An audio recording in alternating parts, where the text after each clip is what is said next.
Olá a todos vocês, é com a grata satisfação que eu dividirei os próximos minutos com todos e todas que estão nos assistindo nessa Semana Ação AVC, uma importante iniciativa desenvolvida e capitaneada pelo canal Ação AVC, e eu me sinto completamente honrada de me dirigir ao nosso bem maior, que são os nossos pacientes, independente de quem sejam e onde estejam, e estendendo tudo isso aos seus familiares e cuidadores. É uma causa nobre e é um momento nobre também ter essa oportunidade de falar diretamente para vocês. Eu sou a Josi de Santana, sou fisioterapeuta, professora do Departamento de Fisioterapia da Universidade Federal de Sergipe, aqui no Nordeste. Eu sou mestre e doutora em Ciências da Reabilitação pela USP e sou pós-doutora em Neurociência da dor pela Universidade de Iowa, nos Estados Unidos. Aqui na nossa instituição, na UFES, na Federal de Sergipe, eu fundei, logo que cheguei, há cerca de 12 anos, o Laboratório de Pesquisa em Neurociência, o LAPENE, e nesse laboratório nós nos dedicamos ao atendimento de pacientes reumatológicos com dores crônicas e também ao atendimento de pacientes neurológicos, especialmente pacientes com AVC e pacientes com doença de Parkinson, tá? Atualmente eu também sou diretora da Sociedade Brasileira para o Estudo da Dor, a SBED, e sou coordenadora do grupo especial de dor da Associação Brasileira Traumato-Ortopédica, a Abrafito. No contexto das doenças neurológicas que podem acometer tanto o sistema nervoso central em nível encefálico e medular, como o sistema nervoso periférico, nós compreendemos que o AVC, com suas sequelas, é entendido como um carro-chefe dentro da fisioterapia neurológica. E quando se fala de acometimento por AVC, isso pode gerar uma série de diferentes características nos nossos pacientes, principalmente representados por afecções do sistema motor, acometendo o movimento voluntário, aquele que é realizado pelo paciente, acometimentos em nível sensitivo, em nível sensorial, em nível perceptual, em nível cognitivo. Então, são diversas as características que o paciente pode apresentar dado o local onde aconteceu essa alteração da circulação sanguínea em nível de cérebro, em nível de encéfalo. Tá? É muito conhecido também que o foco da reabilitação motora, o foco dentro do contexto da fisioterapia neurofuncional tem se dado principalmente na recuperação do movimento, na recuperação do controle motor, na recuperação da mobilidade, na recuperação do equilíbrio, na recuperação da coordenação, a depender de quais são as disfunções do movimento que o paciente apresenta, tá? Mas nesse contexto eu vou trazer para vocês o binômio dor e movimento. Nesse contexto do binômio dor e movimento, eu gostaria de colocar dois fatores para vocês. Quando a dor é produto do movimento, quando ela é causada pelo movimento. E nesse sentido, o movimento pode ser, dentro do contexto do atendimento fisioterapêutico, o próprio programa de exercícios ao qual o paciente se submete para atingir as metas relacionadas à reabilitação, a recuperação do sistema motor. Tá?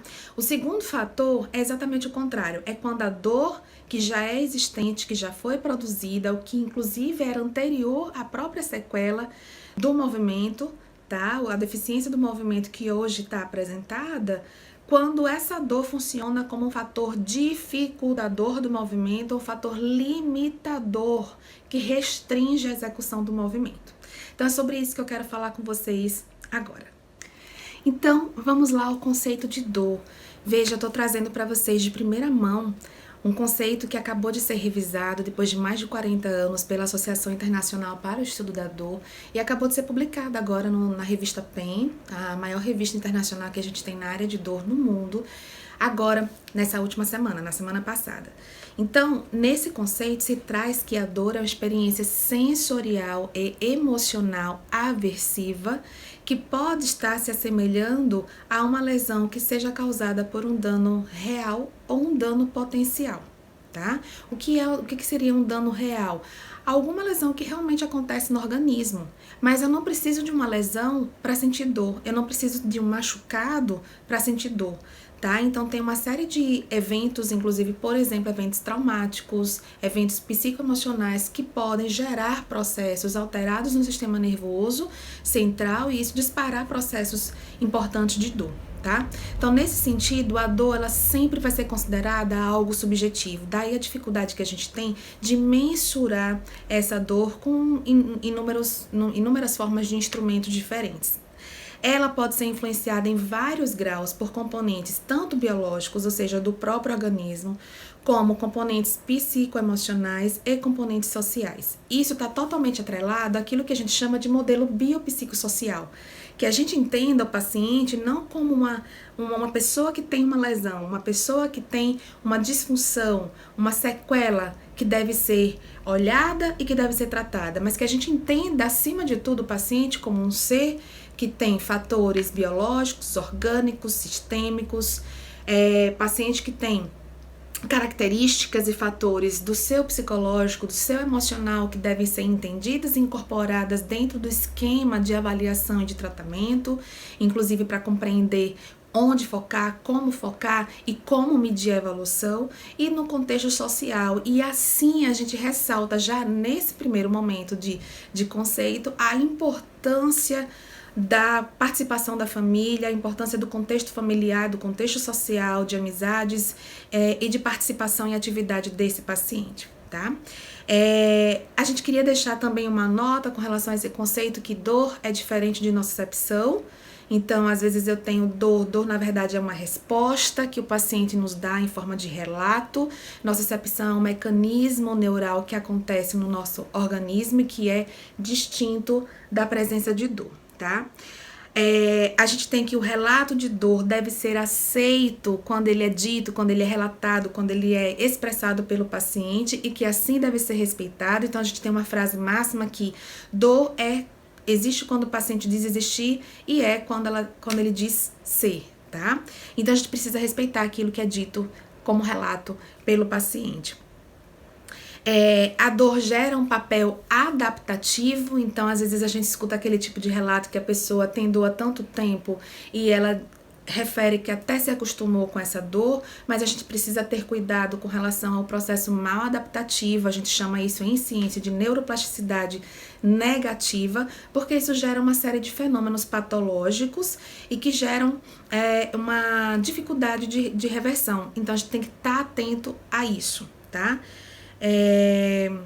E isso pode gerar efeitos adversos. Então, prioridade que a gente não negligencie isso na nossa prática clínica. A descrição verbal é apenas um dos diversos descritores, é apenas uma das formas de se relatar, de se mencionar a dor, tá? E a inabilidade para comunicar não nega a possibilidade ou a real ocorrência de dor. Isso é muito importante nos nossos pacientes neurológicos, alguns inclusive com sequela de AVC, uma vez que às vezes a gente tem distúrbios de fala que são importantes e o paciente tem dificuldade de expressar através da sua fala que ele tem dor, como é a sua dor, quais são os atributos, qual é a qualidade, além de se pensar também nos pacientes com dificuldades ou distúrbios cognitivos, que fazem com que o paciente tenha alteração de julgamento, alteração de memória, e tenham dificuldade para expressar a sua dor, por mais que eles falem bem. Então, são duas situações especiais, né, além dos distúrbios emocionais pelos quais os pacientes passam, pela própria lesão de base, né, a depender da região que foi afetada, se são áreas afetivo-motivacionais, nós precisamos considerar que falar não é a única forma de expressar que o paciente tem dor e nem muito menos eu desconsiderar qualquer outra forma. Então, eu tenho que estar atenta a essas especificidades do meu paciente para o relato de dor. Ele nem sempre vai ser verbal. Com relação à classificação de dor, vou colocar para vocês dois conceitos básicos fundamentais. Com relação aos mecanismos. A nossa dor de qualquer sujeito, de qualquer indivíduo, ela pode ser uma dor nociceptiva. Que dor é essa, Josi? Aquela que acontece por uma lesão gerada nos músculos, na pele, nos ossos, nas articulações ou ainda nas vísceras, tá? Eu tenho a chamada dor neuropática. A dor neuropática, como o nome meio que sugere, é uma dor gerada por lesões que acontecem no sistema nervoso, seja no sistema nervoso periférico, nos nervos, ou seja no sistema nervoso central, na medula e nas suas raízes nervosas ou em qualquer região encefálica. E a gente ainda tem a chamada dor nociplástica, é uma dor que não se tem presença de lesão, mas é relatada pelo paciente como dor e está sempre associada a uma série de alterações no sistema nervoso.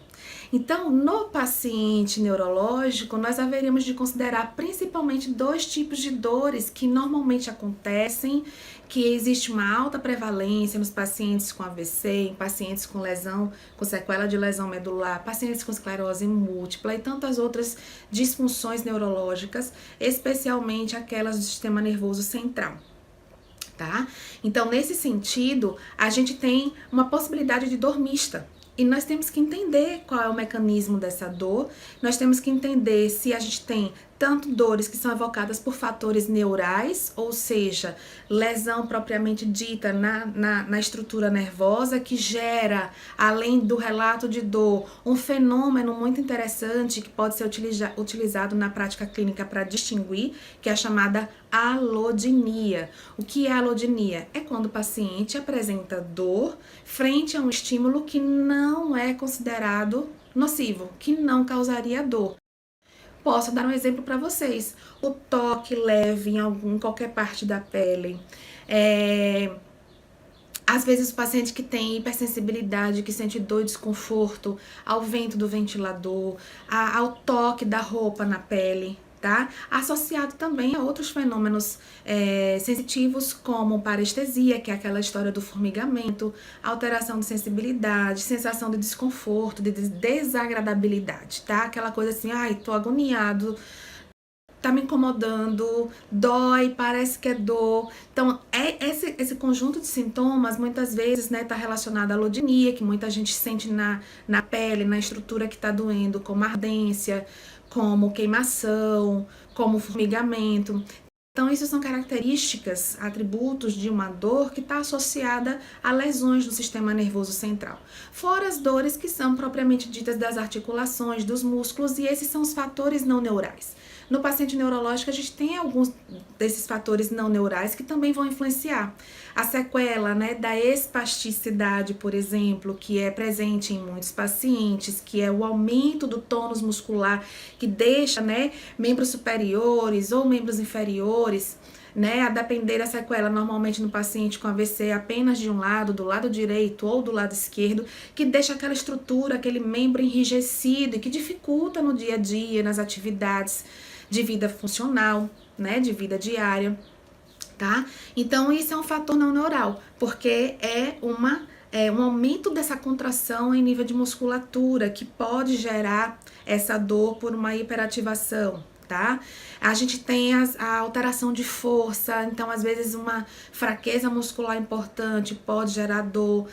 As alterações de postura podem gerar dor, tá? Inflamações que acontecem nas articulações, principalmente a articulação de ombro, é uma articulação que muito comumente apresenta dor, tanto na fase inicial quanto numa fase mais posterior, no caso dos pacientes com sequela de AVC, por razões que também são distintas, a gente não vai mencionar nesse momento agora, entrar nesses detalhes.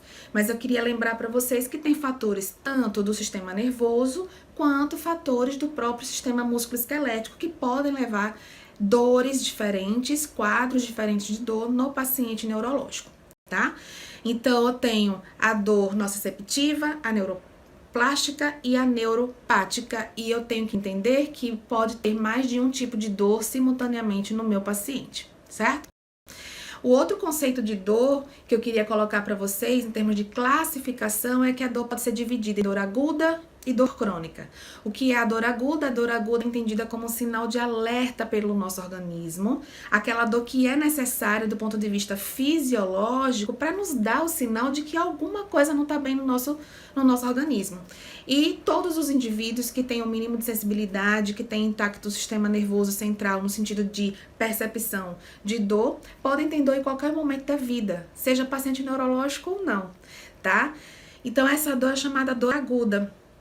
E ela é fisiológica e ela é entendida como sinal de alerta. Agora a gente tem a chamada dor crônica. Qual é a diferença da dor crônica para a dor aguda? Primeiro, cronologicamente, a dor crônica é aquela dor que é persistente, que vem um dia, volta no outro e parece que não vai embora. Por mais que você faça alguma coisa para aliviar essa dor, ela persiste por um período mínimo de 3 meses, tá? Então, aquela dor persistente por um período mínimo de 3 meses é chamada dor crônica. E ela, diferente da aguda, não é fisiológica. Ela não quer dizer pra gente que alguma coisa está acontecendo. Ela diz pra gente que já aconteceu e que eu preciso descobrir o que é e que eu preciso tratar adequadamente. Então, ela é uma chamada dor patológica. Tá? Independente do que foi a causa que a gerou no primeiro momento, essa dor é entendida como doença, dor crônica. Ela não é só mais um sintoma, como era na dor aguda. Ela agora é uma doença que está junto ali com a outra doença, no caso do paciente com AVC. Então, se eu tenho um paciente com AVC que já apresenta uma dor anterior à sequela, né, à ocorrência do AVC, ou agora que foi desenvolvida depois do AVC por consequência, né, das adaptações que o corpo começa a passar por causa da lesão no encéfalo, eu preciso dar uma atenção especial a essa dor, porque aí eu vou ter duas doenças, duas disfunções acontecendo simultaneamente. E eu preciso tratar isso com bastante cautela. Então, nesse sentido, da dor e do movimento no paciente neurológico, eu queria destacar que se eu tenho um paciente que em determinado momento chega a um consultório de fisioterapia ou de qualquer outro profissional apresentando também essa dor que já persiste por semanas e meses e que ela realmente incomoda, ela deve ser tanto quanto o movimento, a recuperação do movimento, um dos focos do nosso tratamento. Por quê? Porque a dor é conhecida por, além de incomodar e fazer o indivíduo sofrer, a depender da magnitude que o paciente a sente, a relata, ela é entendida também como um fenômeno inibitório para a recuperação do movimento. É muito fácil a gente pensar no nosso dia a dia que se eu tenho uma dor muito grande na minha perna, eu vou tentar evitar me levantar e gerar um movimento. E se eu tenho dor quando eu caminho, eu vou tentar evitar caminhar para que eu não sinta aquela dor. Só em último caso, é quando eu não tenho outra solução, eu vou fazer esse movimento e já o que? Compensando, evitando algumas coisas, eu faço a função final que é caminhar e chegar num outro lugar, mas não com a mesma qualidade de movimento, não com a mesma facilidade de movimento e não com a mesma energia, né? Quanto mais dificuldade eu tenho de fazer um movimento, mais energia eu gasto, e isso pode me cansar, isso pode me gerar uma fadiga. Então é muito importante que a gente detecte a presença disso. No contexto da fisioterapia neurofuncional, a presença de dor ela deve ser extremamente considerada para ser tratada simultaneamente à recuperação do movimento. Então, eu nem devo negligenciar que o paciente tem dor, porque eu tenho que entender a dor como um fator que dificulta a aquisição de movimento, que prejudica a qualidade da realização do movimento e, consequentemente, o desempenho funcional do meu paciente. Então, eu tenho que priorizar isso também como meta na presença de dor crônica. Eu também tenho que entender que essa presença de dor pode comprometer o prognóstico do paciente no sentido de tempo viável e tempo necessário para a recuperação. Então, quando eu coloco que simultaneamente nós devemos nos atentar, é que eu nem devo negligenciar do tipo, não vou olhar, não vou tratar a dor do paciente porque ela é menos importante do que o movimento que tem que ser recuperado, e nem tampouco eu vou tratar a dor e achar que eu só vou abordar a funcionalidade, a recuperação do movimento do meu paciente quando ele já estiver bom dessa dor. Então, um princípio muito importante é considerar a sua presença, né? Presença de dor crônica, assim como eu tenho uma disfunção de movimento, e tratá-los simultaneamente, tá? Inclusive, uma crença muito inadequada que a gente tem na população em geral, e às vezes, né, isso circula dentro do aspecto de profissionais de saúde, é que quando eu tenho uma dor crônica de magnitude, de intensidade moderada ou alta, a melhor coisa para isso é o repouso. Não é, tá? Só em dores incapacitantes que você realmente não tem como fazer. o movimento, não tem como fazer a função, não tem como mexer o braço, mexer a perna, a cabeça, a coluna. Mas a gente precisa focar na realização do movimento como sendo o grande fator que vai melhorar a dor crônica. Eu preciso que meu corpo se movimente, que ele esteja sempre ativo, o máximo possível. Quando eu falo o máximo de atividade, é aquela que eu posso executar, é aquilo que eu posso fazer. Eu não devo me comparar com o outro, com o quanto de movimento ou com o quanto de exercício que o meu colega ou que o meu vizinho consegue executar, mas o quanto que eu consigo executar de movimento, o quanto que eu consigo ser mais ativo do que eu já fui ontem, do que eu fui semana passada, do que eu fui mês passado. Isso dentro do progresso, da evolução do nosso tratamento, da nossa terapêutica.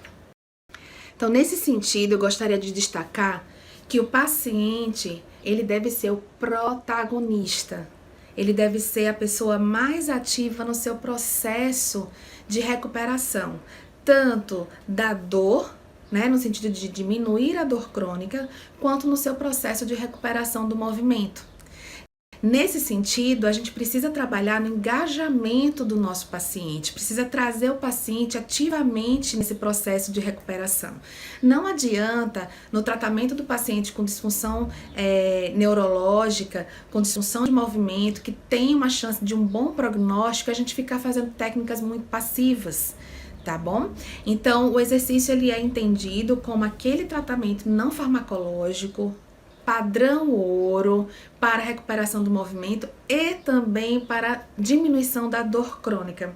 Nesse sentido, é muito importante, como eu mencionei lá no conceito de dor, considerar o contexto biológico, ou seja, quais são as alterações anatômicas, quais são as disfunções biomecânicas que o paciente tem, como é que o movimento dele ficou alterado depois da lesão, né? Quais são as estruturas que doem, em que movimento que essa estrutura dói, quais são os fatores que aliviam a dor, quais são os fatores que pioram a dor, quais são os tipos de movimentos em que essa dor se exagera, né? Se tem algum tipo de movimento que é feito que o paciente relata uma melhora, mas não somente fatores biológicos. É muito importante considerar fatores psicoemocionais. Eu vou destacar apenas alguns aqui para vocês que eu acho muito importante no paciente neurológico. Então, primeira coisa, considerar o local da lesão.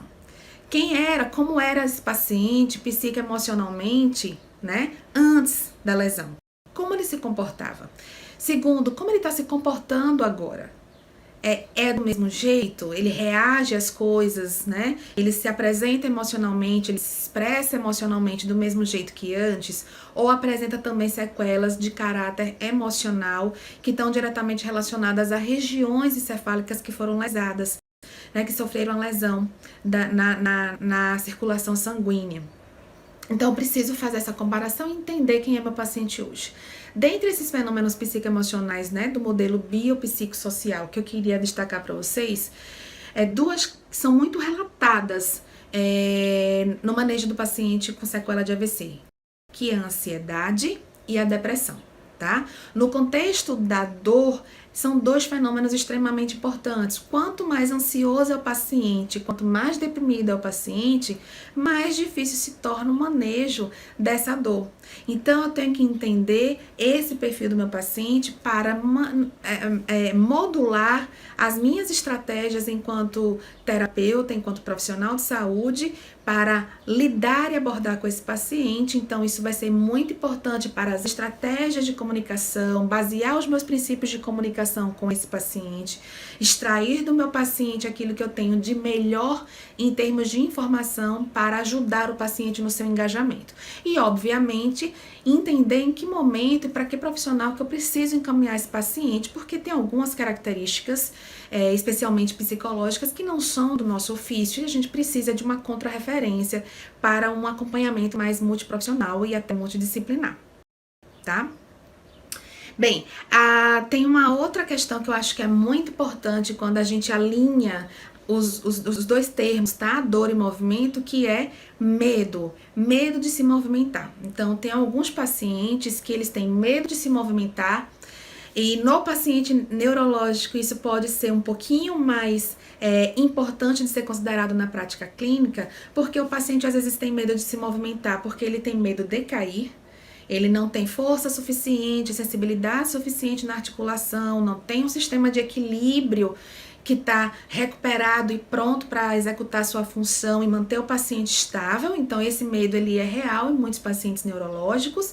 E tem um outro medo que é diferente desse, que é o medo de se machucar, porque quando se movimenta causa dor. Então são dois medos de ordem diferente. Eu preciso entender qual é o medo que meu paciente tem. Se o meu paciente tem uma personalidade mais proativa, que ele superestima a capacidade e ele quer fazer e ele se joga para fazer, ou se é aquele paciente mais comedido, mais recatado, que hesita mais, que freia mais a realização de determinados movimentos, tá? Então, medo de cair é uma coisa, medo de se movimentar e se machucar porque vai causar dor é uma outra coisa. Então, quais são os medos que meu paciente tem, se ele tem esses medos, tá? Ele tem um, tem outro ou tem os dois? Como é que eu vou lidar com isso no meu paciente?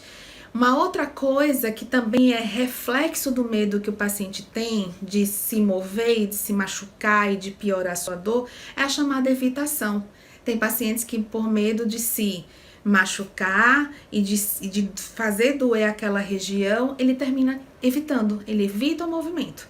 Isso é completamente antagônico, é contrário do que a gente deseja com o paciente neurológico. A gente quer esse paciente apto, a gente quer esse paciente disponível, com vontade, com desejo de fazer movimento. O mínimo que seja de um dia ou outro, né? Um dia movimenta mais, outro dia movimenta menos, mas a gente não quer esse paciente parado. E aí eu preciso de um paciente com mínimo de dor, eu preciso de um paciente motivado, eu preciso de um paciente que não tenha medo de cair, que não tenha medo de causar mais dor porque vai movimentar e ele já sabe que aquele movimento vai causar dor. Então eu preciso entender, detectar através da minha avaliação, através de uma boa comunicação com o paciente, se esses fatores existem, quais deles existem e trabalhar isso com o meu paciente. Tá? Eu preciso de pacientes motivados. Um último fator de característica psicoemocional que eu gostaria de trazer para vocês é a autoeficácia. Tá? O que é a autoeficácia? É quando o paciente acredita que ele é capaz de fazer as coisas, que ele é capaz de enfrentar, que ele é capaz de conseguir, que ele é capaz de fazer. E isso é individual, isso é dele, ninguém põe no paciente. A gente, na verdade, detectando se o paciente tem uma boa autoeficácia ou uma baixa autoeficácia, a gente tem como modular na área clínica a nossa intervenção para tentar aumentar essa autoeficácia, ajudar o paciente a aumentar a sua capacidade, tá? De acreditar que ele é capaz de executar, sim, as tarefas que a gente propõe na nossa intervenção. Então, dentro do contexto social, tá? A gente falou do biológico, do psicoemocional e agora a gente vai falar do social.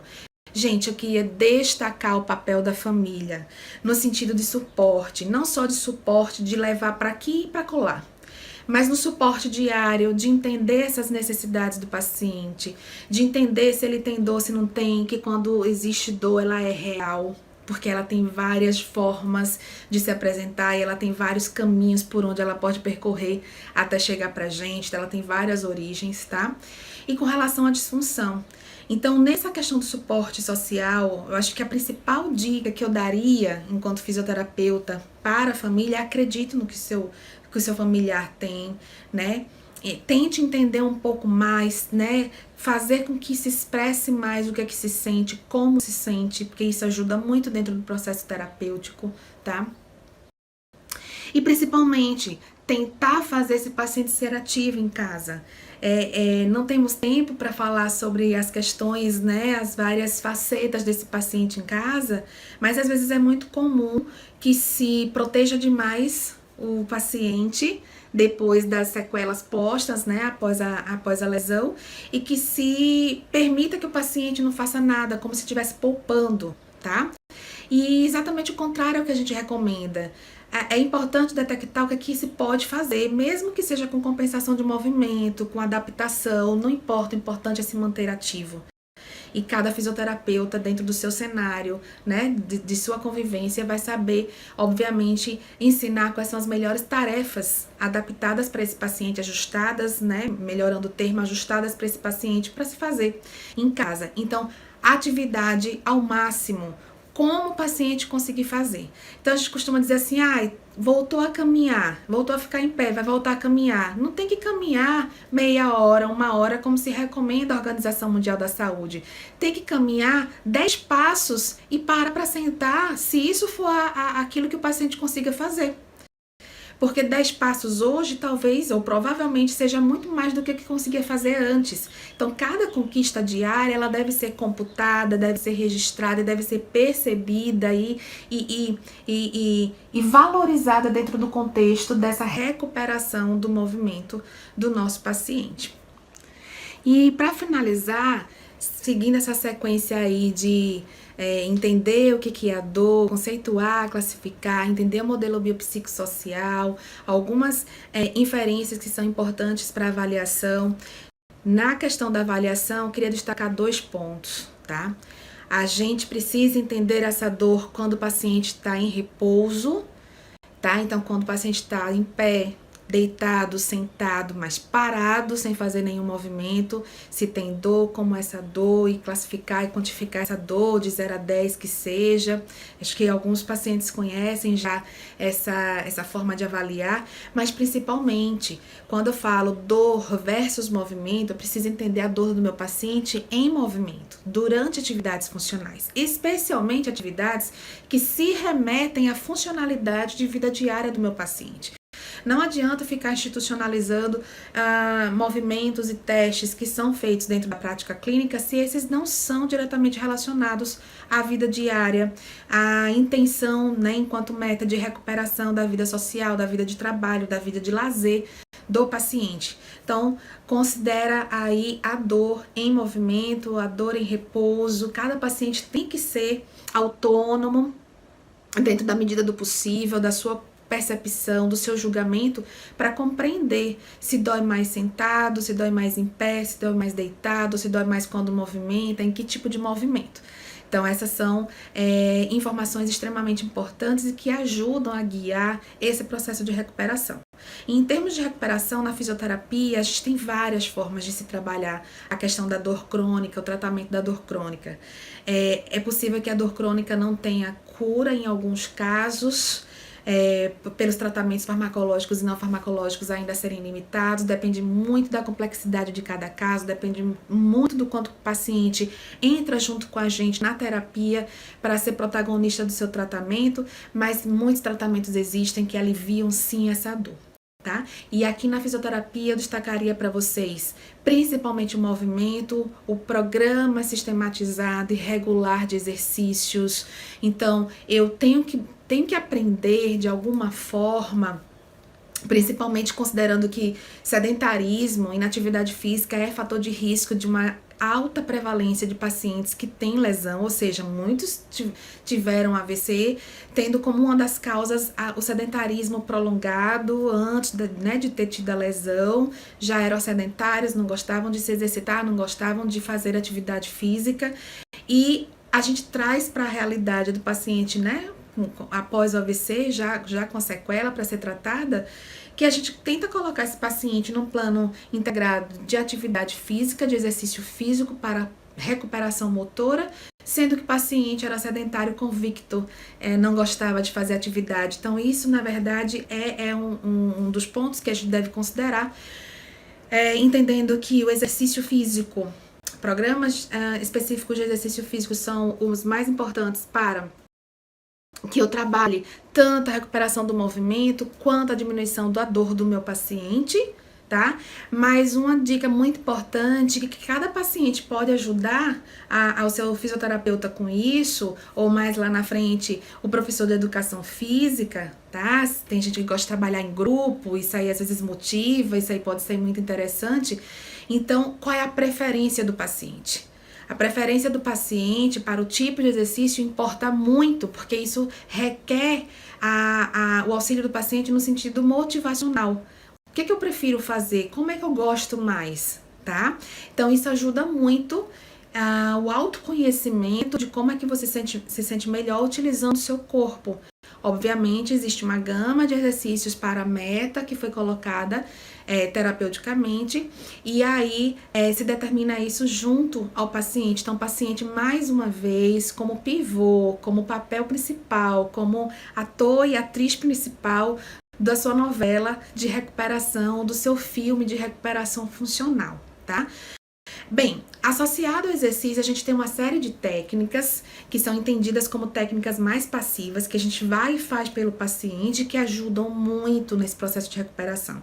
E aqui eu vou elencar duas delas, que é a educação em saúde. Então, a educação em saúde, ou baseada em neurociência da dor, existem várias estratégias diferentes que nós profissionais de saúde podemos lançar mão e que, na verdade, isso tem um caráter individualizado. Após uma boa avaliação, uma boa comunicação com o meu paciente, entendendo quais são as características clínicas desse paciente, eu vou ser capaz de determinar para aquele paciente, entendendo quais são as melhores formas que esse paciente me responde, que ele se engaja, de traçar esse plano de educação, inclusive para favorecer essa consciência de que o paciente precisa se manter ativo, de que ele precisa realizar exercício físico, senão eu vou ter um problema muito grande, que é a perda de adesão. A perda de adesão resulta nas faltas, na baixa frequência. Hoje eu não vou, amanhã eu não vou. Então, a gente precisa evitar isso porque os dias que se falta prejudicam muito no fluxo de recuperação, na velocidade de recuperação, tá? Então, a gente precisa realmente se manter engajado, manter esse paciente engajado, entender na individualidade de cada paciente como é que esse paciente vai se engajar nesse processo, tá? E aí, uma outra questão para a gente finalizar, que pode ajudar muito o processo de recuperação mais ativo, é a utilização de eletroestimulação. Seja eletroestimulação periférica para redução de dor, nesse caso a gente tem a corrente TENS com resultados muito expressivos, né, diminuindo dor, especialmente diminuindo a dor durante o movimento e quando aplicada de forma simultânea ao exercício, e diminuindo também a sensibilização central, tá? Aquele processo patológico que se dá em nível de sistema nervoso central. Além de formas de estimulação mais diretas, né, em relação à região encefálica, como estimulação transcraniana e a estimulação magnética, que são duas formas mais inovadoras, mas que já entraram também no mercado brasileiro faz algum tempo, e que podem auxiliar muito na recuperação da plasticidade do nosso sistema nervoso central, tá? Aqui eu me coloco completamente à disposição de vocês. Eu vou colocar aqui para vocês o meu canal de comunicação, que é acessível a todos no Instagram. Vocês podem me consultar por direct, a gente pode estreitar e tentar elucidar algumas dúvidas de vocês. Eu vou ter a maior satisfação de atendê-los, que é o @josi_de Santana, e lá no link da minha bio também tem a indicação para o meu canal de Telegram. Basicamente, ele tem se feito por estudantes e profissionais da área, tá? Mas eu atendo com muita satisfação qualquer dúvida que fica a partir da nossa explanação de hoje no direct através do Instagram.